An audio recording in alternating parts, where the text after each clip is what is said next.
want to welcome all who may take some time to go through a tour of our PME demo, and specifically who our customer base is for the demo, something that we're going to be discussing.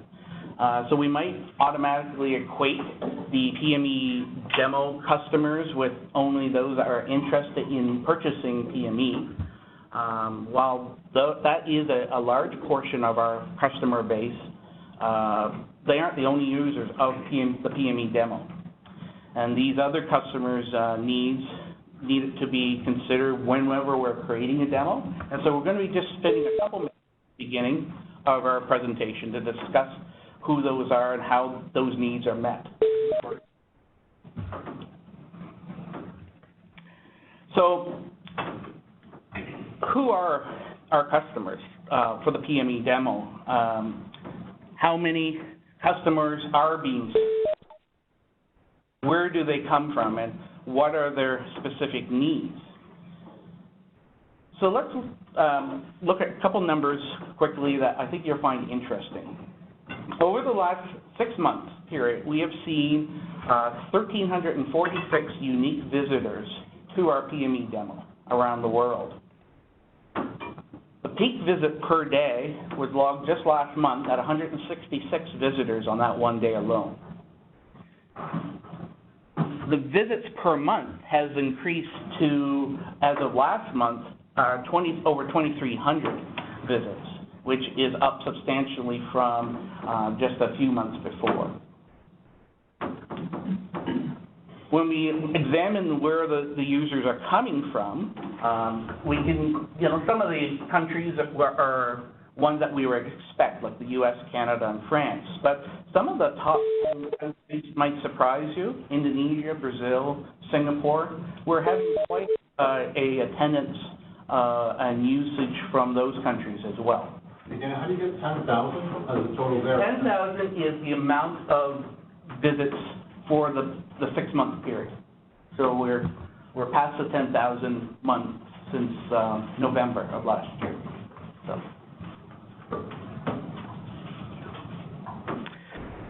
So the needs of the PME demo customers vary and go beyond just wanting PME to look good so they can sell it. For instance, the PME sales team is, even if they're range from a mature country to one that is maybe a new SI, they need the demo to work for them whenever they're using it. They need to have specific dashboards and reports in locations that are easily found and in the same location visit to visit. As well, the data, that, while needing to look realistic, needs to be the same and tell the same story, no matter if they go in February or 6 months later in July or August. And finally, complex features such as PQ Advisor or disturbance direction detection need to be displayed in a certain manner that is easily comprehended and explained to their customers. PME training is another customer of the PME demo that we consider when launching it. They actually take a clone of our sales demo and use it in their training session, which is completes a story so that when people buy PME based on our demo and they get training, it's what they've already seen from PME. But they have to be considered when we're creating a demo. Another customer is the PME as a plug-in group. So whether our demo is hosted as a addition to PSE or Wonderware, it's been set up to be bannerless and single sign-on, so that these can be housed in other other product demos. Take, for instance, this SI who has created their own Wonderware demo that they use for selling Wonderware. Our PME demo is housed right inside of it so that it looks seamless and adds to their quality of their product. So where does the customer go? Well, they can have a number of options to get to our demo. They can actually use the exchange posting. They can go in using the new powerlogicdemos.com website, or they can go directly in PME demo, which is what we will do now to examine the different features and how those customers' needs are met by our demo. So I will just close this out.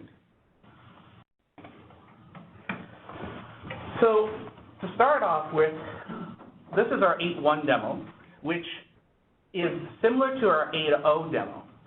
In fact, we, as a rule of thumb, we tried to keep the content from 8.0 as consistent as possible. The ones that were used to using the 8.0 demo weren't trying to find where everything had moved to. So to be able to do that, we have created a folder called Office and R&D Building. And all the dashboards that were from the 8.0 demo can be found here. This homepage is a nice one-stop shop to quickly give customers or sales team a way to show a substantial portion of what Dashboards has to offer customers, whether that be like the equivalency gadget to nicely roll up data into a meaningful KPI, a total usage which compares this month to last month, a cost allocation pie chart that shows different areas of a building and how their energy usage can be displayed, the web viewer and how we can port information from other websites, in this case of the weather, but it can easily be some other application in their own system, and a Sabima curve from our PQ report, which gets into the topic of power quality, which is where we want to play. So the home page is a nice jumping off point for a number of different stories, and there was a lot of thought put into the creation of that. Similarly, the other dashboards, which again were consistent from the 8.0 one, shows the functionality that we will have seen in 8.0, including showing gadgets that are from reports that are using the web viewer. We would have different ways of rolling up the data, whether by zone or by comparison. We talked a little bit in 8.0 about power quality, nothing to the level that we did in 8.1. But here we see an example of a Vista or WebReach diagram DAO that gets into talking about the AccuSign story. And with the new web viewer, it's animated so that it's actually live, where with the old, in 8.0 and previous, the web image gadget was a snapshot. It wasn't interactive. This actually shows the added benefit of the web viewer over that previous gadget. Sustainability KPI, this is where we find one addition to the building's dashboard library that we had from 8.0, that being the building's energy rating. This came out of the migration of the buildings demo into the main sales demo. This was something they had in their demo, and we ported over and showed an example of this. That will be an app note, is being currently worked on. So, and that speaks to another need of our customers, is that if they sell something to a customer based on what they see in the demo, they need to easily be able to deploy it in a standard fashion. And so most of the engineered solutions that we have in the demo have either a TBD, SDN, or app note to help the SI deploy that in a consistent and timely fashion to make sure that they don't go over budget from what they actually quoted on the job. Wages demo. This is a nice one that shows as the year goes on, the simulated data that we're creating in this demo, because again, it is an Amazon-hosted solution. So there is no real meters back of this. This is all data that's being generated each day. This story is to tell how, as the temperature outside goes up over the year, the gas usage goes down. And then if they go into the demo later in the year in the fall, they will start noticing an upswing. So it nicely speaks to the interaction there and how we can actually do gas, water, and other non-electrical based measurements as well. And we end with the zone ranking, which is part of a number of different customers want this for university campuses to data centers to what have you, that it's all being able to compare that. And this is another example of the web viewer displaying a report within the dashboard. So no new content within this first folder, because again, we want it to be consistent for ones from the 8.0 use case. What are the units of the demand? So that is a good question. If you hover over them, Hey, Dana? Yeah. Excuse me, Dana, it's Mark Tidicimo. I don't know if you guys are employing the blue box rule in the room, but if not, can you just repeat the question from the room? Certainly. It's not, we can't hear it from the... So the question was, what was the unit of demand? And I think that's something that we might have overlooked in the demo and something that we'll need to address. Thanks for pointing that out. Continuing on to the second folder, because this is where the new content for 8.1 lives in our demo. And it is used because we focused a lot on the industrial section of segment. We put everything under the what we call the industrial plant. And our actor for our demo is a pop bottling facility.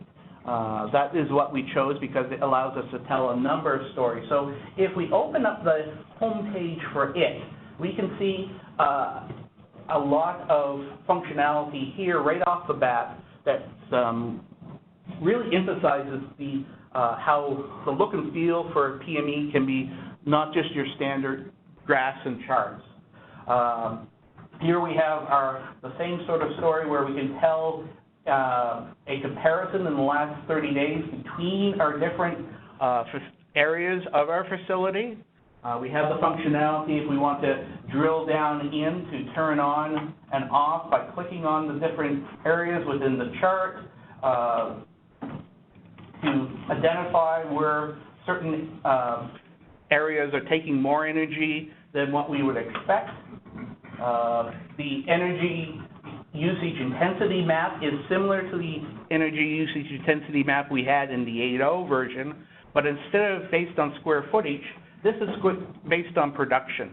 And so this one, unfortunately, is all blue at the moment, showing that it's as expected, but over time, as the simulator creates different numbers in the background for the amount of bottles being produced, as well as the energy it takes, this will change and will eventually get red and orange depending upon what process is being run.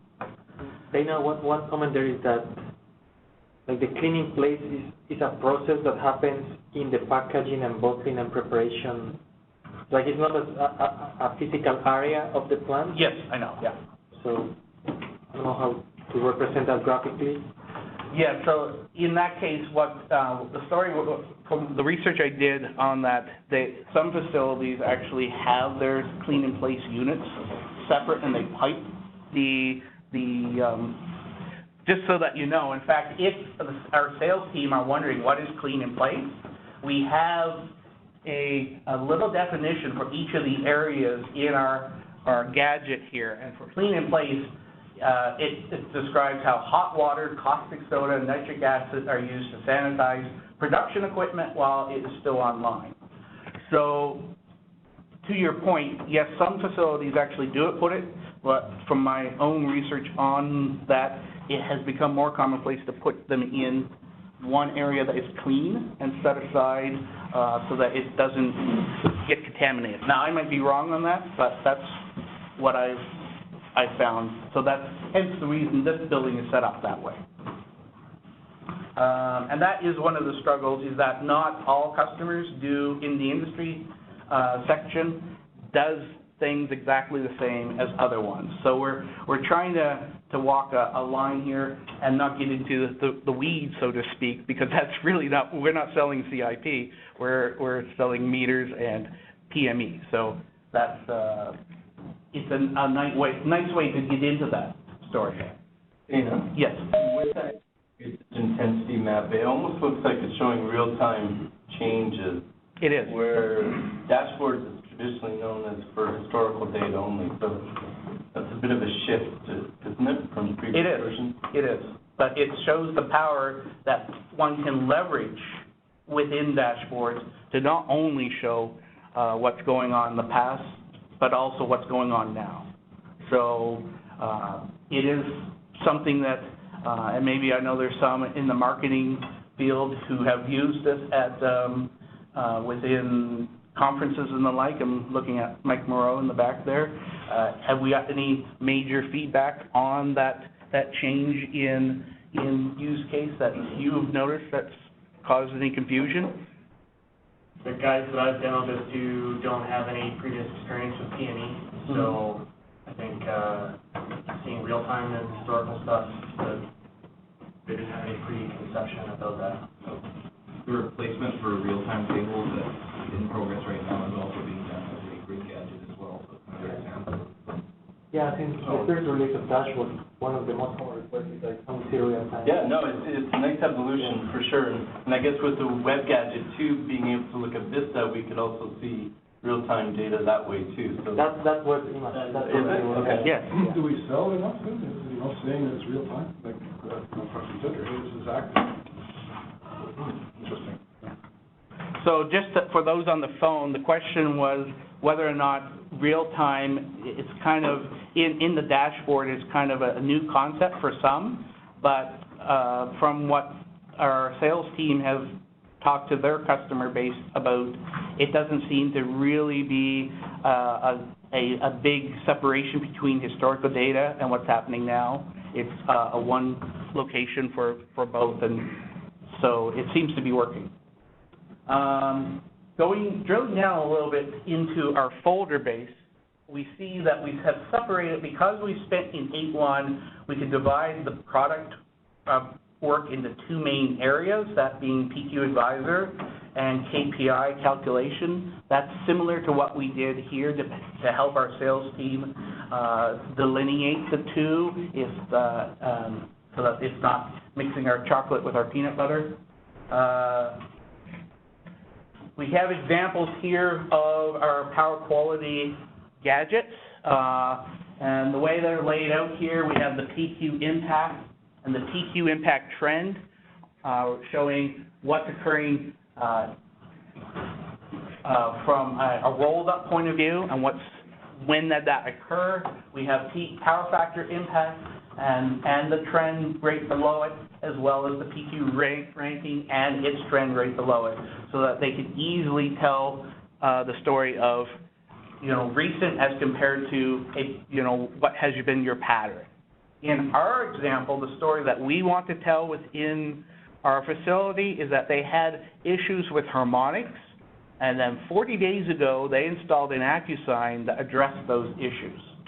So that is, we had to create data that actually helped tell that story.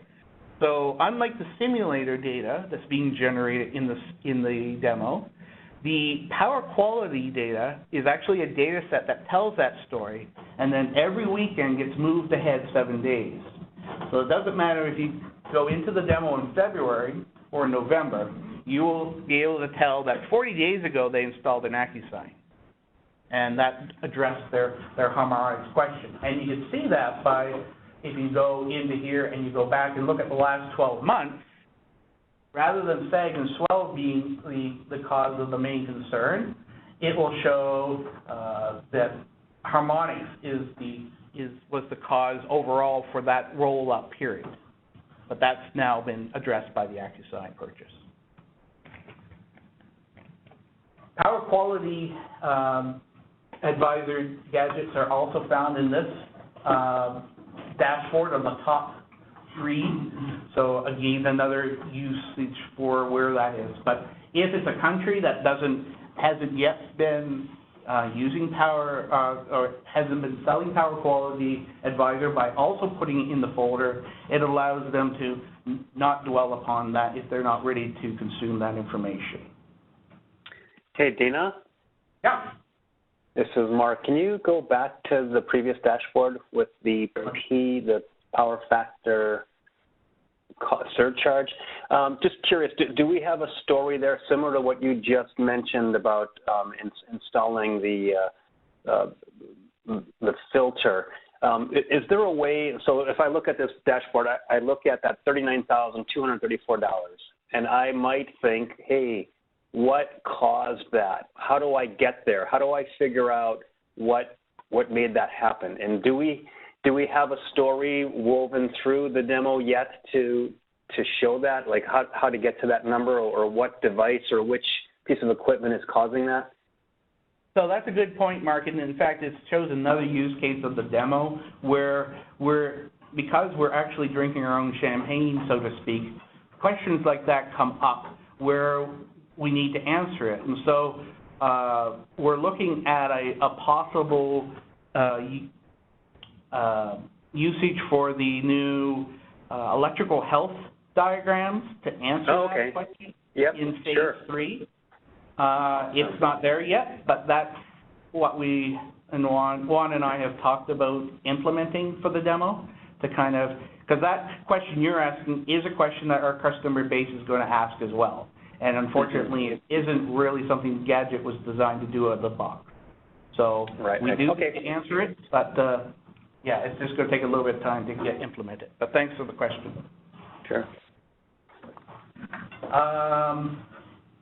So going on to the secondary part of the 8.1 project, which is around KPIs, we find under the process energy section a number of dashboards that speak directly to their needs. And here we find gadgets that nicely show the standard primary utilities such as electricity, water, and gas, laid out very easily to discern, plus a very important target line, which was a added bonus to the 8.1 product. We have other ways of rolling up that data to look at it again by the main areas compared to the orange line, which represents production of our pop bottles. Our secondary utilities, compressed air, steam, chilled water, is another way of showing that we are not just electrically motivated, we do all wages. The preparation KPIs.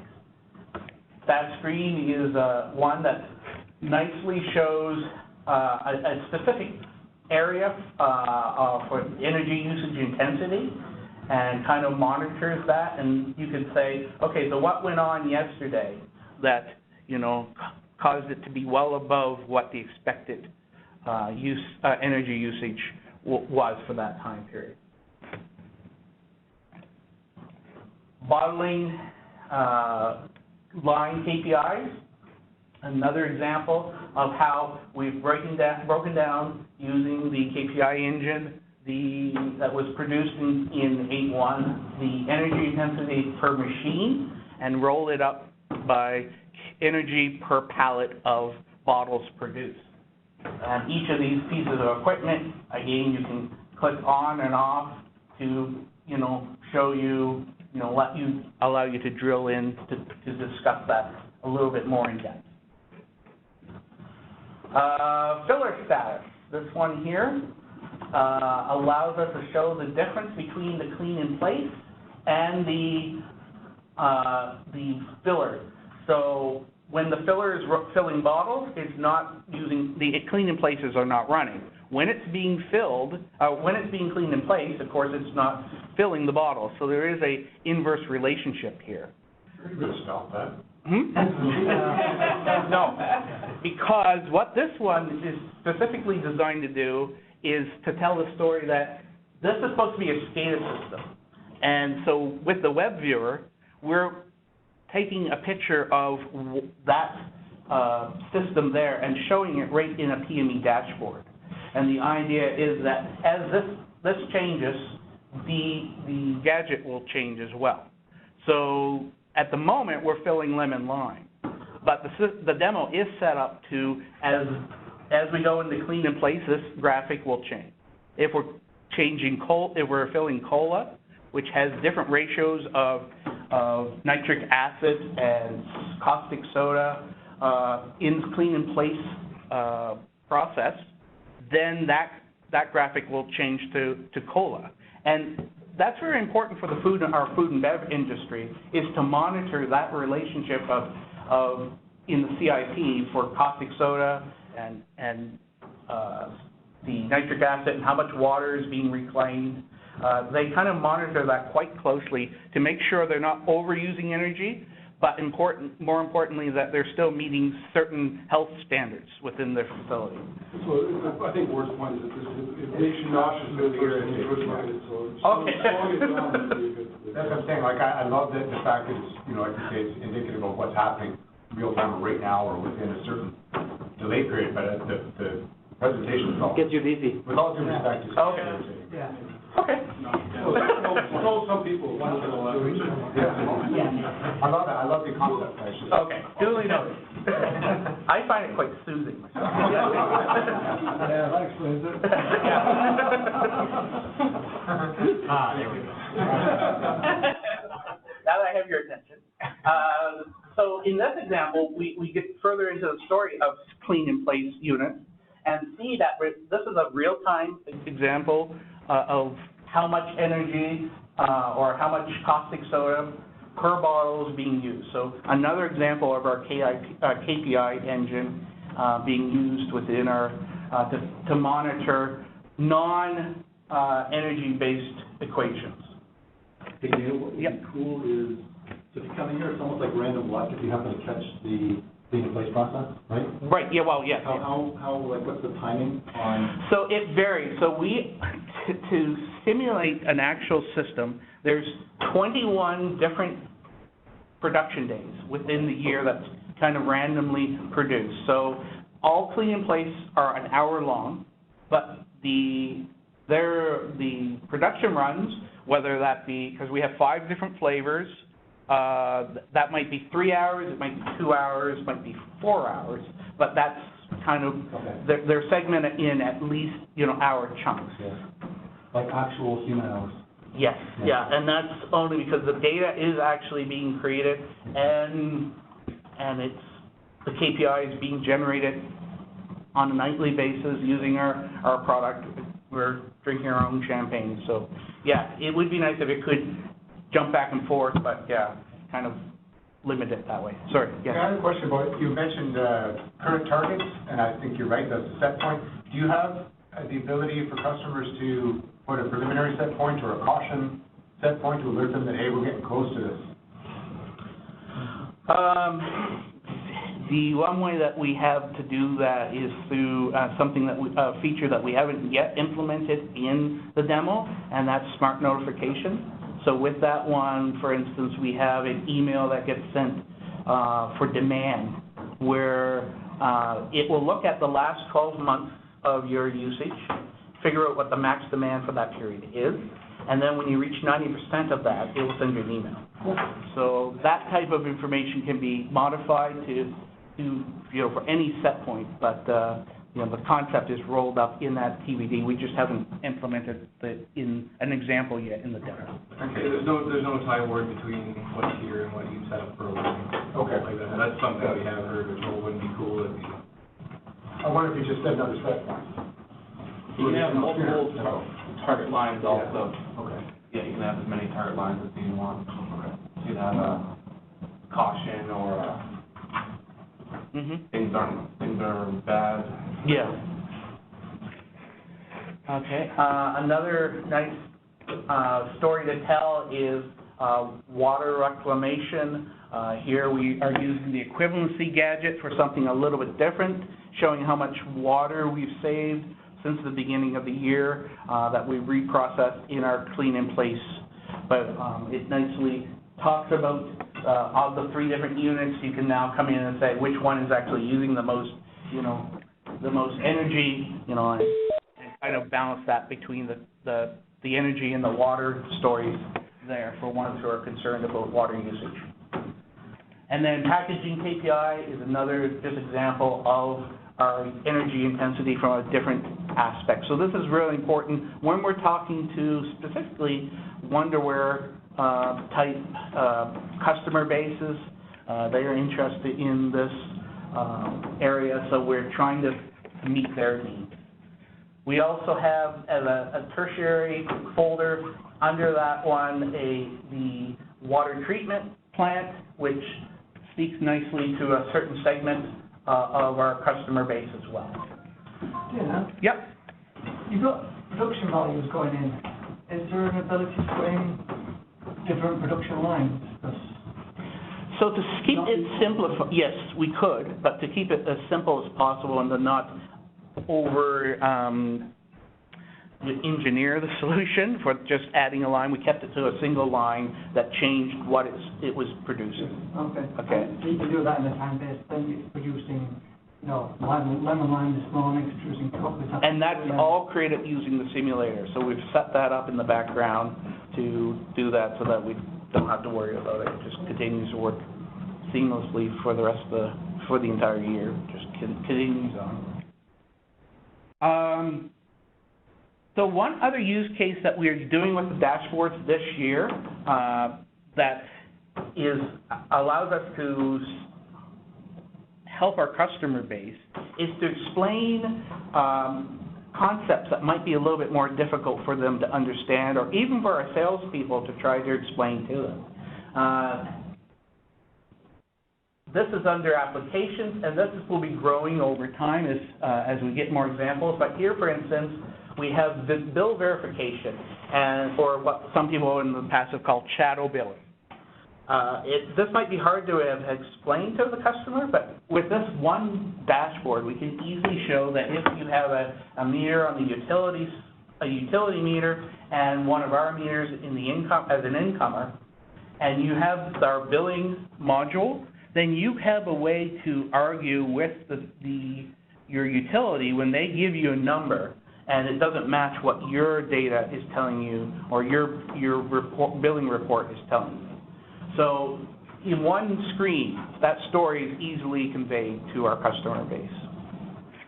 Another, a little bit more difficult to understand, let me just turn on my sound here, is the concept of disturbance direction detection. That folder here, this dashboard here is designed to do that, and it has embedded in it a video. So I'm just going to take a couple minutes to let the video play so that you can appreciate the message that it's trying to relay to our customers.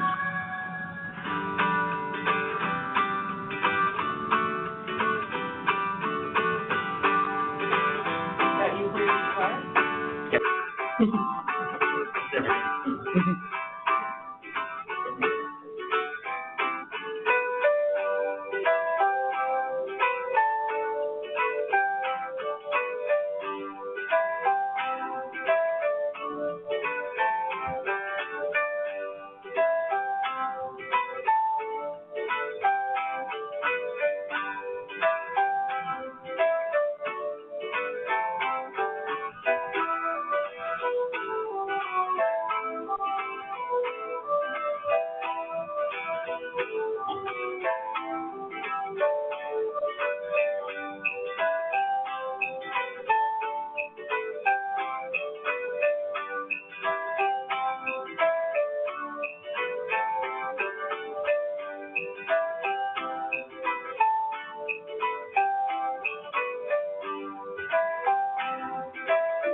So while that video is playing or after it's played, then one can go over to our example of disturbance direction detection in a one line and show how our solution, working with the supported meters, can accomplish that and easily tell the story of, for instance, here we see a sag that occurred upstream from all these meters coming in from the outside and the date that that occurred. Or we can pop over to the second most recent event and look at it, and we can see that it was a transient. This is a 7650.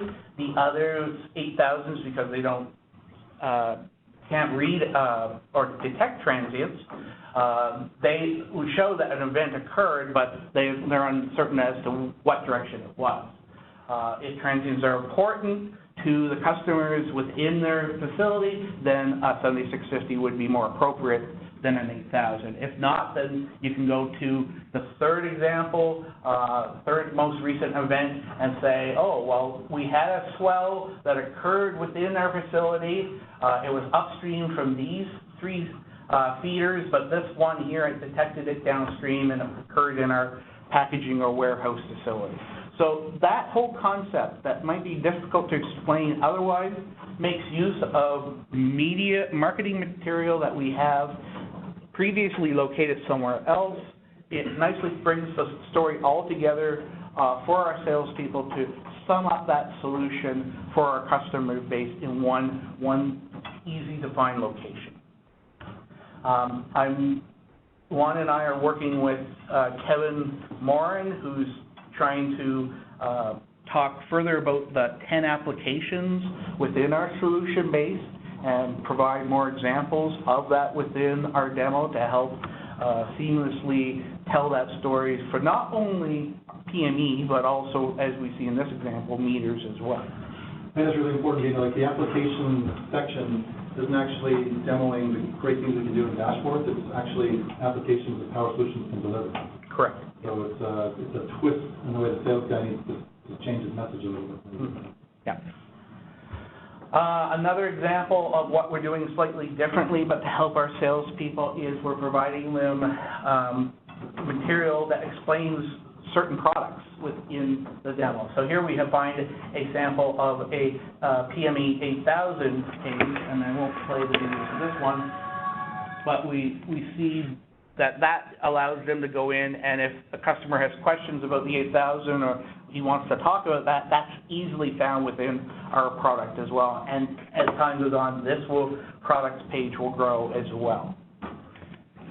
So that's the way that we nicely split up the dashboard library to make use of it to serve different needs for our customers. Any questions before we go on to diagrams?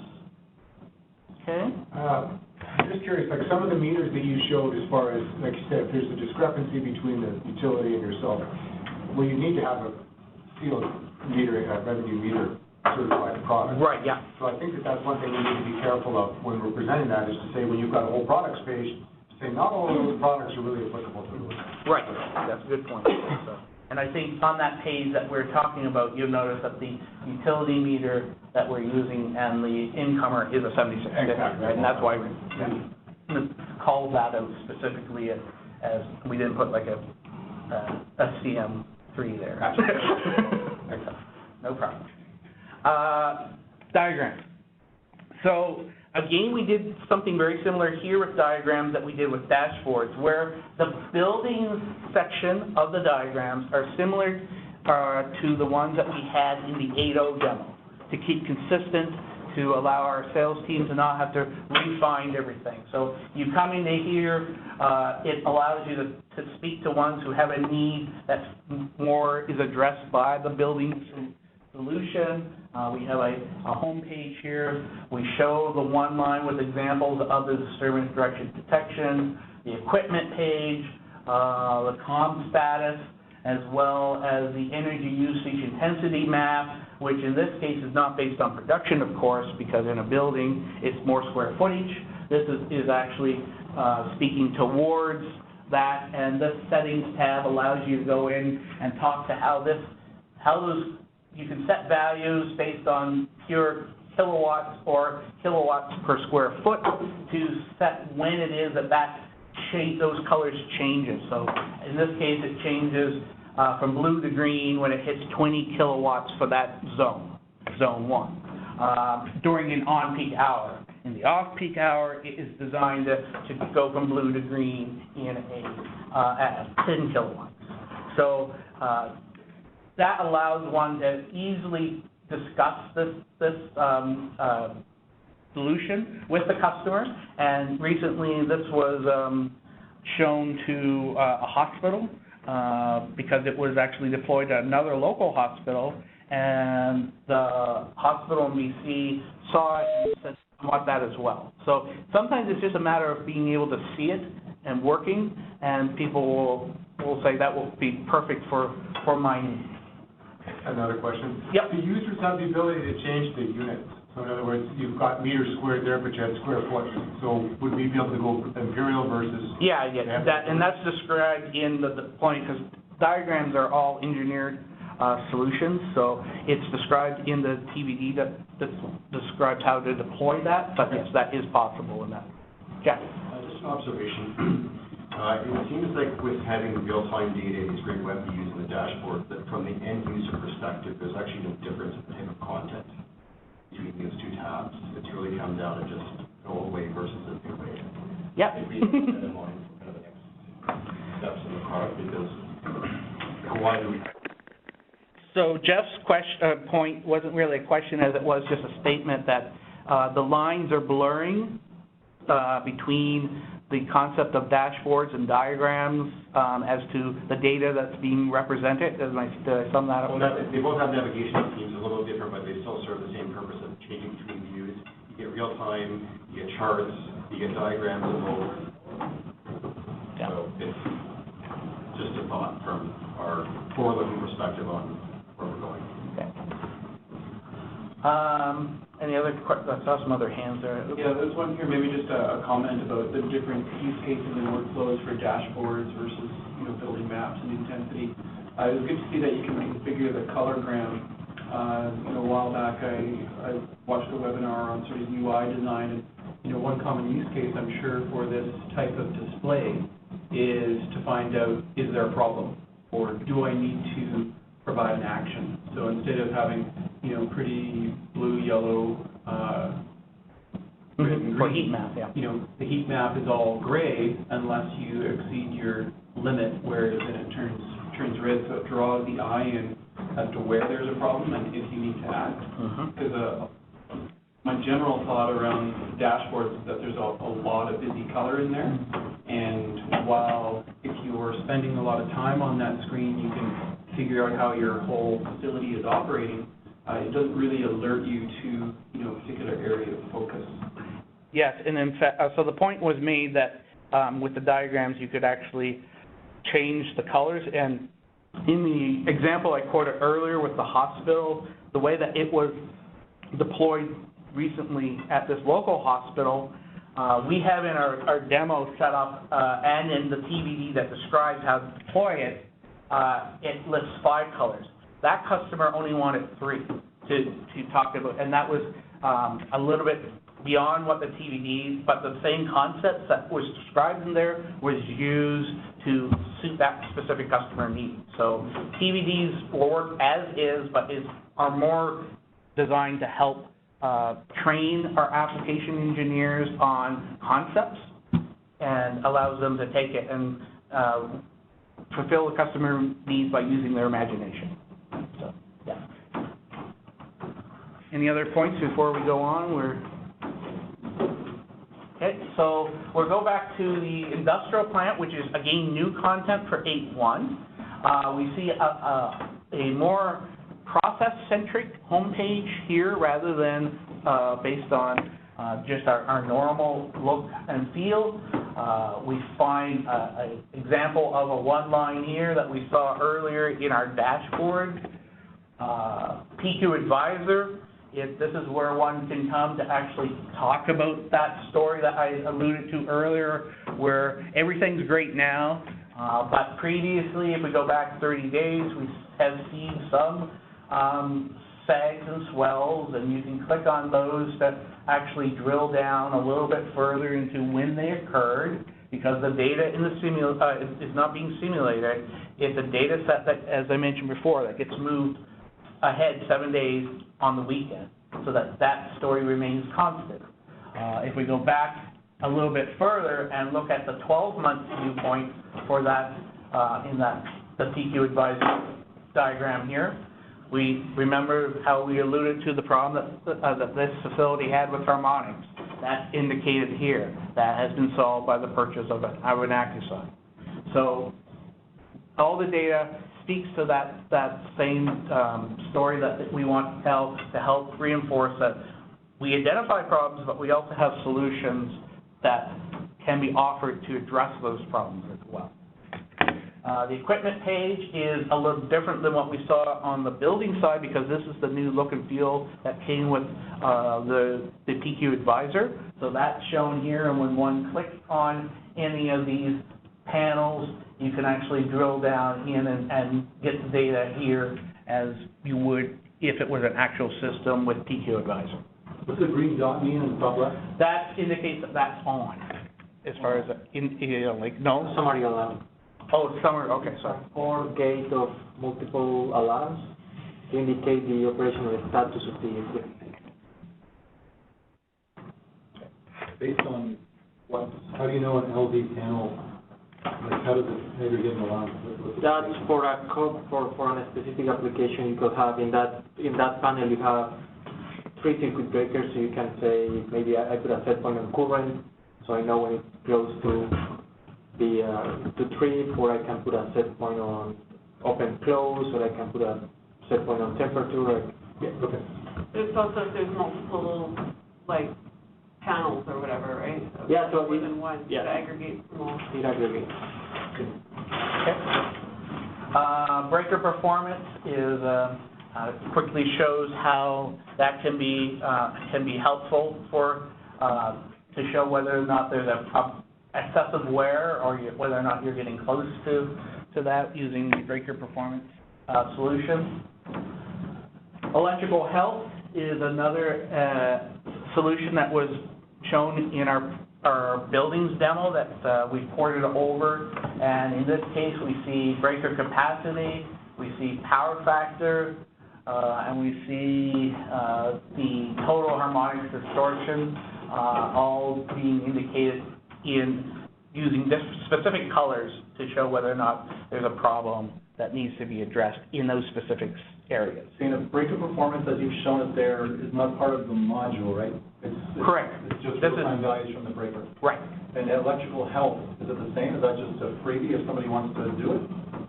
Yeah, so the TDD hasn't been written yet, or the app note to talk about that. But the breaker performance diagrams that Dana showed there, those are the ones generated automatically by the module. Right? So if you don't buy the module, you don't get those diagrams? Yeah, you don't get those. And the values that you, the aging values, the mechanical wear and the electrical wear, you get those from the module. The module? The breaker performance. Breaker performance. So you have to buy the module. Okay. Might be worth just putting a little dollar sign somewhere on that breaker performance, just to send a signal that, something out wrong. To give the sales guys the idea. Mm-hmm. There's no, otherwise you don't even know. That's the whole point. Part of the base. You need to price it accordingly. Okay, yeah, fair enough. Okay, so that sums up the diagram section. I'm going to jump to, we have as well trends, which we have many examples of, as people can come in here and show what, and tell specific stories based on whichever trend that they have implemented. I'm going to jump to save reports based on our time, so that we have time for questions. This is an example of a need that the demo had that we saw, but has also helped us to add to our product base. So for a long time, our sales team have complained that they hate having to wait for a report to generate when they're in front of the customer. It just takes too long to talk about, their wife and kids and weekends activity and the like. So what we put together was the idea of save reports, which can actually be, there's an application note that talks about how to deploy this at a customer site, but it allows you to go in here and then instantly, boom, you can show the value of the breaker aging report, or you can come in here and you can show the duration curve report. No wait, you know, like the only recommended use for reports in the demo that we tell our salespeople is to show if they want to show the parameters that the customer needs to fill out to produce this report, then do that. But then, you know, come over here and just, you know, easily walk down the list of reports that we have, because that's the true selling point, is, you know, the power of the data that those reports sell, like our new, in this case, one of our state reports, you know, showing when this piece of this filler equipment changes from the different flavors that it's filling, we can break down energy-wise what's actually taking the most energy to fill.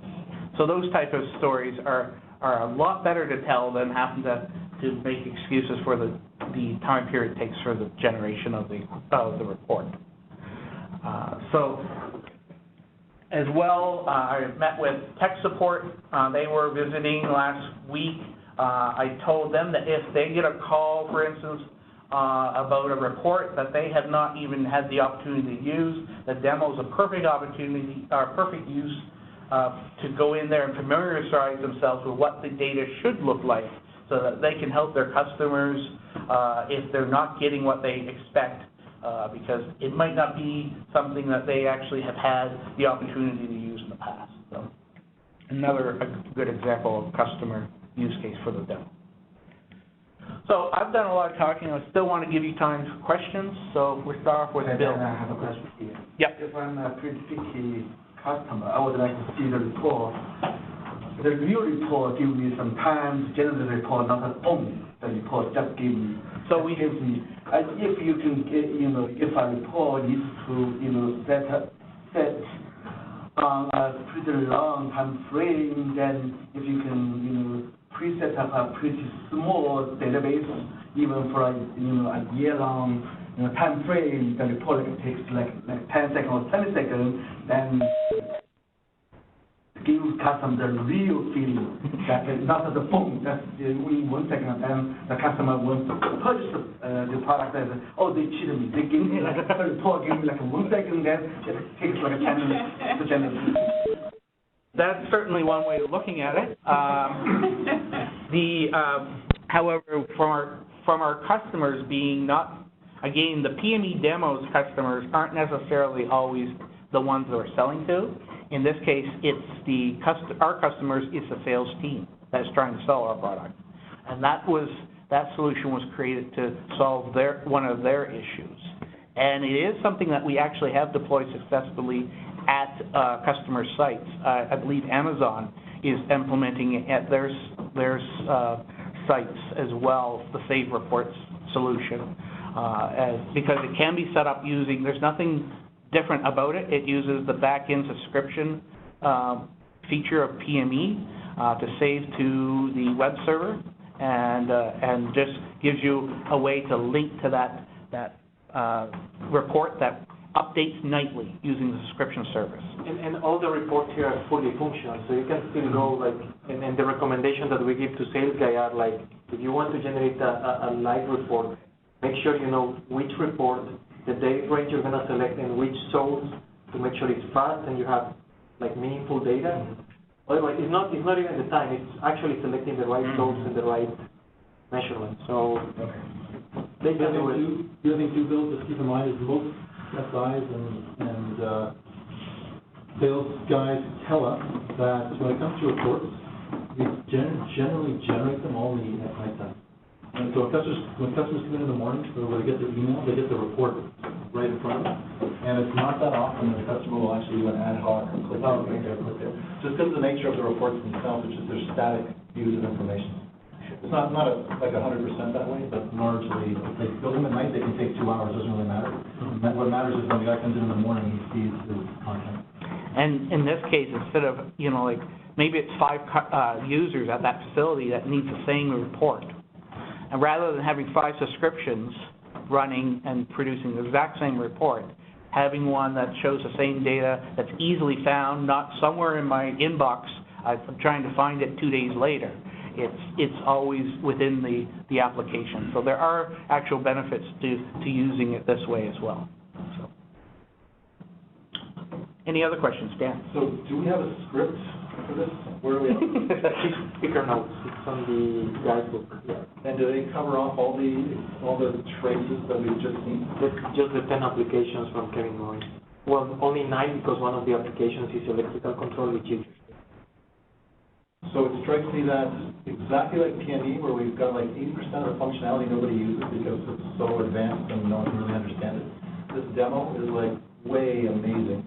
And I've done this demo like 5 times. And as you've done this, I've learned like 10 things that I had no clue on. So I strongly urge that we don't add anything more to this thing. The things that I've asked for. So the script is complete and kind of exhaustively takes you through those little traces, because those little things that you've talked through, they add a ton of value because otherwise it's just a generic demo. It's like here's a pie chart, here's a line chart, but when you really can augment it with some deeper detail and some nuance, it becomes something completely different. So please, let's get a script. And the data right to it's fine, because it doesn't need to be all about the application so much. Honestly, it's just showing some of the cool things you can do. Sales guys can deal with, not imperfect stories, but just showing what's possible is really, really important. To that point, have we considered making videos in the way that the training team has done, so that if somebody doesn't feel comfortable with an area, they can show a video of you demoing one of you two who knows it very well? That's fine too. That's actually probably better. That's the next step in Ken Moore's not here. So we have the script on a per application basis, but I think the end goal is having a video on energy accounting and just use the demo to show what the application is, and actually showing the demo, you're basically teaching people how to use the demo. Yeah. Okay. But I think we're only getting 20% of the value out of this demo right now, honestly. I mean, I know PME is better than probably 80% of the sales guys and more out there, and I'm not leveraging half. Well, I'm leveraging an amount, but 20% of what you've built, I'm not showing.